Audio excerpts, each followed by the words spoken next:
Hello dear students, welcome in English class. Today topic is homophones. Grammar teaching के अंतर्गत it is an important topic for you.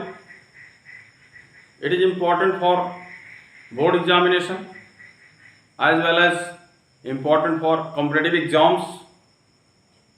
प्रतियोगी परीक्षाओं के लिए और बोर्ड परीक्षा के लिए दोनों के लिए यह महत्वपूर्ण टॉपिक है। जैसा कि इंटरमीडिएट बोर्ड परीक्षा में इससे संबंधित क्वेश्चन पूछे जाते हैं, होमोफोन सामने रखा जाता है और उनके वाक्यों में प्रयोग करने के लिए कहा जाता है। और कॉम्पिटिटिव एग्जाम्स में इनके अर्थ को कि इनका भिन्न अर्थ क्या है, अलग अलग अर्थ क्या है, उसे पूछा जाता है और उनके जो सटीक अर्थ होते हैं उनको सिलेक्ट करना होता है। First you have to know what is homophone. Homophone है क्या? होमोफोन का मतलब होता है समान ध्वनि वाले शब्द, लेकिन उनका अर्थ भिन्न भिन्न, अर्थात समान ध्वनि वाले भिन्न अर्थ रखने वाले शब्दों को ही होमोफोन्स कहा जाता है।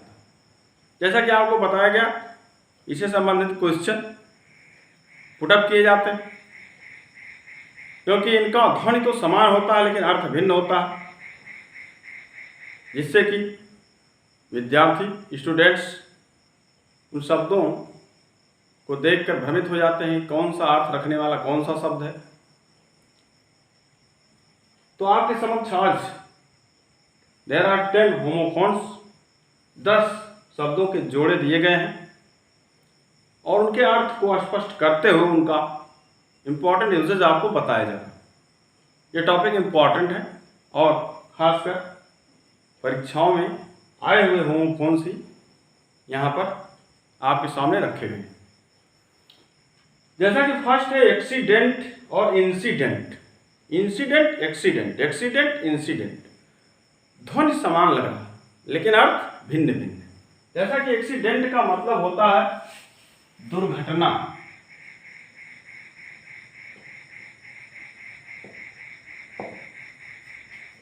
इसको इंग्लिश में डिजास्टर कह सकते हैं।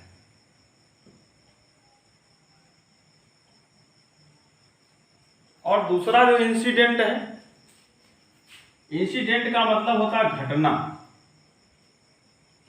अर्थात इवेंट। इस तरह से दोनों का अर्थ स्पष्ट हो गया कि एक्सीडेंट मीन्स दुर्घटना और इंसिडेंट मीन्स घटना, दोनों में बहुत अंतर है। अब इनका अगर वाक्यों में यूज करना हो तो कैसे करेंगे? जैसा कि एक्सीडेंट पहला है तो आप लिख सकते हैं, बोल सकते हैं कि my father's uncle died in a car accident, अथवा my grandfather died in a car accident, अथवा he died in a car accident आदि। इसी तरह इंसिडेंट है घटना, इसके लिए वाक्य में इसका यूज कर सकते हैं कि it is a miserable incident, it is a miserable incident, अर्थात यह एक दयनीय घटना। नेक्स्ट है अल्टर और अल्टर। अल्टर मीन्स होता है वेदी। वेदी का मतलब बलि वेदी अथवा पूजा की वेदी, जिस पर पूजा आदि में अर्थात धार्मिक कार्य जब होते हैं, कोई धार्मिक संस्कार किया जाता है तो वेदी बनाई जाती है पूजा के लिए। अर्थात जब बलि प्रथा सैक्रिफाइस सिस्टम चलता था तो वेदी बनाई जाती थी पशुओं की बलि चढ़ाने के लिए, तो उसी का नाम है वेदी अर्थात अल्टर, चैंसर। और इस अल्टर में बदलना अर्थात चेंज, चैंसल और चेंज, अल्टर अल्टर, दोनों का ध्वनि समान लेकिन अर्थ भिन्न है। पहला अल्टर वेदी अर्थात बल की वेदी अर्थात पूजा की वेदी। इसका अगर वाक्य में यूज करना हो, ऐसा एक वाक्य बनाए इसमें अल्टर आ जाए, तो आप बोल सकते हैं, लिख सकते हैं कि people sacrifice the animals on the altar of काली अथवा गॉडेस काली, अर्थात लोग काली माता की वेदी पर पशुओं की बलि चढ़ाते हैं, जैसा कि पहले चलता था, अब नहीं चलता। अल्टर बदलना, इसके लिए यूज कर सकते हैं we can alter our plan, we can alter our plan, हम अपने प्लान को अर्थात योजना को बदल सकते हैं। अब नेक्स्ट है बेल और बेल, BAIL, बेल मीन्स होता है जमानत,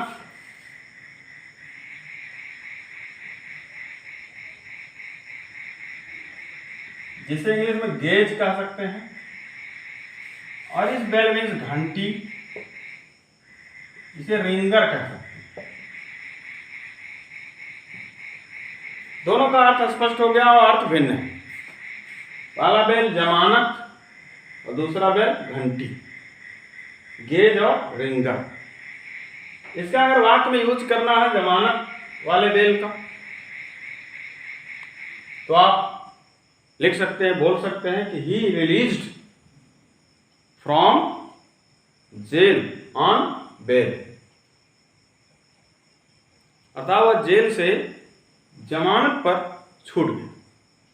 इसी तरह बेल है घंटी, the peon rang the bell, चपरासी ने घंटी बजाया, इस तरह से यूज कर सकते हैं। नेक्स्ट है सेल और सेल। सेल का मतलब होता है कोठरी, अर्थात छोटा कमरा, कोठरी अथवा छोटा कमरा। और सेल मीन्स कोशिका भी होता है, और सेल मीन्स बेचना,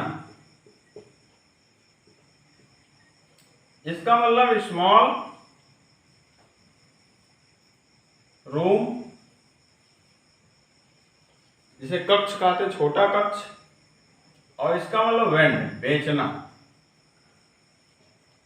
तो सेल मीन्स कोठरी अर्थात छोटी कोठरी, कक्ष, और सेल मीन्स बेचना, वेंड कर। इस तरह अर्थ भिन्न भिन्न है और उनका ध्वनि उच्चारण सेम है, समान। फर्स्ट सेल CLL जो है उसका अगर यूज करना हो तो आप लिख सकते हैं, बोल सकते हैं कि the thief was kept in a cell, अर्थात the robber was kept in a cell, अर्थात the robber was prisoned in a cell. इस प्रकार अर्थात चोर अथवा डाकू को कक्ष में बंद कर दिया गया है। इस तरह सेल जो है बेचना, इसका तो यूज आप बहुत आसानी से कर सकते हैं कि the vendor sells many kinds of things, अर्थात विक्रेता बहुत प्रकार की चीजों को बेचता है। अथवा I want to sell my bike, मैं अपनी बाइक बेचना चाहता हूं। इस तरह से आप वाक्य प्रयोग कर सकते हैं। नेक्स्ट है गेट और गेट। गेट मीन्स होता है द्वार, दरवाजा, जिसे डोर का, और इस गेट का मतलब चाल, तौर तरीका, चाल, मूव भी हो सकता है, माइनर भी हो सकता है, दोनों अर्थों में है। अथवा टू मूव, अथवा मूविंग कर दें, माइनर अथवा मूविंग, चाल ढाल। और पहला गेट जो है द्वार अर्थात डोर। तो फर्स्ट गेट जो है अर्थात द्वार वाला जो गेट है उसका यूज हम वाक्यों में कर सकते हैं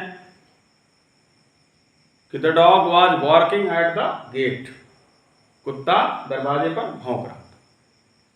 और यह नेक्स्ट जो गेट है चाल, तो आप इसके लिए वाक्य प्रयोग कर सकते हैं कि हर गेट इज फाइन, उसकी चाल ढाल अच्छी, सुंदर, हर गेट इज फाइन। इस तरह से इनका वाक्य प्रयोग किया जा सकता है। तो 5 शब्दों के जोड़ों को आप के समक्ष रखा गया। और उनका अर्थ स्पष्ट किया गया और उनका वाक्य प्रयोग भी बताया गया। अब इसके आगे नेक्स्ट है डोज और डोज। डोज मीन्स होता है खुराक, एलिमेंट।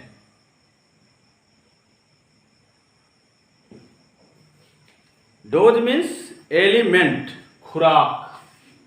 और इस डोज का मतलब झपकी, नए।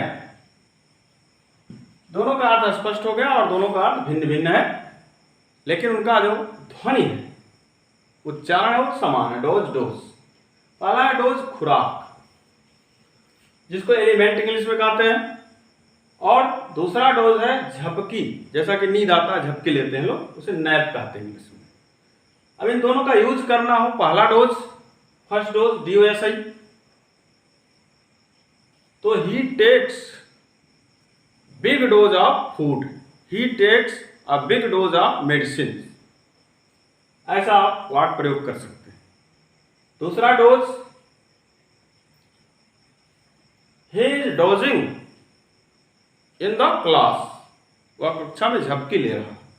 ही is dozing in the class, यह वर्ब है तो किसी भी फॉर्म में आप यूज कर सकते हो। ING फॉर्म में किया गया, ही is dozing in the class. Next है डाइंग। डाइंग मीन्स मरना, अर्थात एक्सपायर होना, टू एक्सपायर। और दूसरा जो डाइंग है, रंगना, किसी को कलर करना अथवा पेंट करना, कलर करना। तो डाइंग में मरना था एक्सपायर होना, और डाइंग में रंगना, पेंट करना अथवा कलर करना। दोनों का अर्थ भिन्न भिन्न है, लेकिन प्रोनाउंसिएशन अर्थात उच्चारण, उनकी ध्वनि समान है। फर्स्ट डाइंग, DYING, डाइंग में मरना। तो इज डाइंग ऑफ हंगर, वह भूख से मर रहा। He is about to die of hunger, वह भूख से मरने वाला है। डाई इसका फर्स्ट फॉर्म DIE, और यह ING फॉर्म में डाइंग। तो किसी भी फॉर्म में इसका यूज आप कर सकते हैं। और दूसरा dyeing, he is dyeing his hair, वह अपने हेयर को डाई कर रहा है, अर्थात उस पर कलर कर रहा है। इस तरह से इसका यूज वाक्यों में किया जा सकता है। नेक्स्ट है इमिनेंट। इमिनेंट, इमिनेंट मीन्स प्रसिद्ध, फेमस। और दूसरा इमिनेंट है सन्निकट,